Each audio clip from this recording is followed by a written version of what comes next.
वाल्मिक कराडवर मोक्का. मनोज जरांगे यांची पहिली प्रतिक्रिया म्हणाले, मुख्यमंत्र्यांची पाठ थोपटणार. बिडहर सरपंच हत्या प्रकरणी आरोपी वाल्मिक कराड याच्यावर अखेर मोक्का अंतर्गत गुन्हा दाखल करण्यात आला आहे. SITच्या या कारवाईवर मराठा नेते मनोज जरांगे पाटील यांनी प्रतिक्रिया दिली आहे आणि मला ही माहिती तुमच्याकडूनच कळते आहे. अजून माझ्याकडे अधिकृत माहिती आलेली नाही, पण एक चांगली गोष्ट आहे की त्याला मोक्क्यामध्ये घेतलेलं आहे. त्याला कलम 302 मध्ये घेणं खूप गरजेचं आहे. मुख्यमंत्र्यांनी सांगितलं होतं एकालाही सोडलं जाणार नाही. ही एवढी भयंकर टोळी आहे की एका जणाने खंडणी मागायची, बाकीच्यांना खून करायला पाठवायचं, काही जणांना गाडीत टाकायला पाठवायचं. ही सगळी लाभार्थी टोळी आहे. खुनातले आणि खंडणीतले एकच आरोपी आहेत असं मनोज जरांगे यांनी म्हटलेलं आहे. आणि खंडणीखोरांना दहशत माजवायची आणि जातीय तेढ निर्माण करायची आहे. जातीय तेढ निर्माण करणारी जातीवादी धनंजय मुंडे यांची टोळी आहे आणि या टोळीचा समूळ नायनाट झाला पाहिजे. आम्ही त्यांच्या समाजाला कधी बोललो नाही, कारण त्यांच्या समाजामध्ये चांगले लोक आहेत. खंडणीवाल्याला मोक्का लावला असेल तर मुख्यमंत्र्यांचं कौतुक आहे, अशी प्रतिक्रिया मनोज जरांगे पाटील यांनी दिली आहे.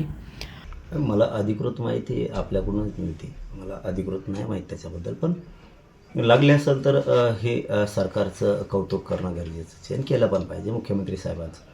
कारण त्यांनी सांगितलंच होतं की याच्यातला सोडला जाणार नाही कुणीच. पण आमचं म्हणणं असं आहे की जो खंडणीतला आरोपी तोच खुनातला आरोपी आहे. हे सगळे एकच आहे. सगळ्यांवरती 302 दाखल होणं खूप गरजेचं आहे आणि मोकासुद्धा सगळ्यांना लागणं गरजेचं आहे. आणि जर आता मोका लागला असेल आणि 302मध्ये घेतला असेल तर मुख्यमंत्री फडणवीस साहेबांचं 100% कौतुकच आहे. पण ही खूप मोठी टोळी हो, हिचा सफाया होणं खूप गरजेचं आहे. कारण ही टोळी अशी की एक जण खंडणी मागती, दुसरा खून करती, यांना सांभाळणारा एक. हे मुख्यमंत्री फडणवीस साहेबांनी समजून घेणं खूप गरजेचं आहे. या राज्याला जर कलंकित होऊ द्यायचं नसलं ह्या असल्या गुंडाच्या टोळीपासून, तर याला सांभाळणारा एक जण आहे. एक जण खंडणी मागतो, दुसरा खून करायला जातो, तिसरा जमीन बळकायला जातो, तिसरी टीम जमीन बळकिती, चौथी टीम प्लॉट बळकिती, यांची 5वी टीम योजना खाती कोणाच्या याच्यावरती. याच्यातली 5वी 6वी टीम अशी आहे की ही छेडछाडी करते, बलात्कार करते. यांच्यातल्या अशा 6व्या 7व्या टीमा अशा आहेत की ह्या प्लॉट बळकित्या. यातल्या 8वी 9वी टीम अशी आहे की हे चोरी करते, डाके टाकते. अशा टीम आहेत त्यांच्या. काही रात्री हाणत्यात, काही दिवसा मारतात. हे 10-11 टोळ्या अशा आहेत. यांचा 12-13 टोळ्या अशा आहेत की यांच्यातले काही खून जर केले तर घेऊन पाळणारे वेगळे लोक आहेत, वेगळी टीम आहे. काही लोक यांची अशी तर टीम 13वी 14वी टीम अशी यांची की काही पैसे पुरविती. 14वी 15वी टीम अशी यांची की काही पैसे पुरविती. 16वी 17वी टीम यांची अशी आहे की ही घरात ठेवती. एक 18-19 टीम अशा आहेत यांची. 19वी टीम अशी यांची की यांना गाड्या पुरविती. एक 20-21वी टीम अशी की एकामेकाला फोन करून सांगते कुंकड न्यायचं, काय करायचं, कसं करायचं. म्हणजे हे इतका गुंडाराज चाललेला आहे भयंकर. आणि यांना सांभाळणारा एक. म्हणून खंडणीतले आरोपी आणि खुनातले आरोपी हे दोन्ही एकच आहेत. यांना 302 खाली घेऊन मोका लावायचा यांना आणि ही केस अंडर ट्रायल चालवायची आणि यांची सगळ्यांची नार्को टेस्ट करायची. आणि ज्यावेळेस खंडणीतले आणि खुनातले आरोपी यांच्यावर 302 आणि मोका लावला जाईल त्यावेळेस यांना जे ह्या टीमा आहेत, अनेक गुंडगिरीच्या संघटित गुन्हेगारी करणाऱ्या हे ज्या टीमा आहेत, यांना सगळ्यांना पकडून यांना आरोपी करणं 302 मध्ये गरजेचं आहे. मोका लावणं गरजेचं आहे. आणि मग यांची सगळ्यांची नार्को टेस्ट करणं गरजेचं आहे की यांचा एक मेन कोण आहे, यांचा पाठीराखा कोण, हे उद्योग एवढं घडून आणतो. आणि मुख्यमंत्र्यांनी अजिबात मुलायजा नाही ठेवला पाहिजे कोणाचा.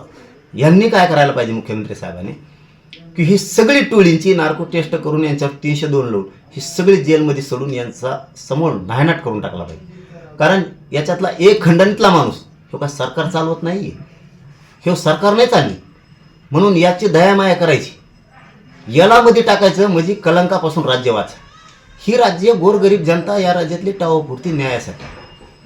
मग ह्या जनतेला जर न्याय द्यायचा असला, धीर द्यायचा असला तर फडणवीस साहेबांनी यांना सगळ्यांना जेलमध्ये टाकून द्यायचं, सगळ्यांना. आणि ही केस सगळे अंडर ट्रायल चालवायची. यांना जन्मठेप मरेपर्यंत जन्मठेप लागली पाहिजे, आतच सडले पाहिजे. त्यावेळेस राज्याला कलंक लागणार नाही. आणि हे काम मात्र मुख्यमंत्र्यांनी करावं ही आमची मुख्यमंत्र्यांकडून अपेक्षा आहे. आज जर याला मोका लागला असेल, 302 मध्ये जर घेतला असेल, कारण माझी तब्येत खराब होती त्यामुळं मी काय ते बघितलं नाही, लागला असेल तर मुख्यमंत्री फडणवीस साहेबांचं 100% कौतुक. पण सुटता कामा नाही एक सुद्धा याच्यातला, एक पण. खंडणीतला नाही आणि खुण्यातला नाही, हे सगळे एक आहेत.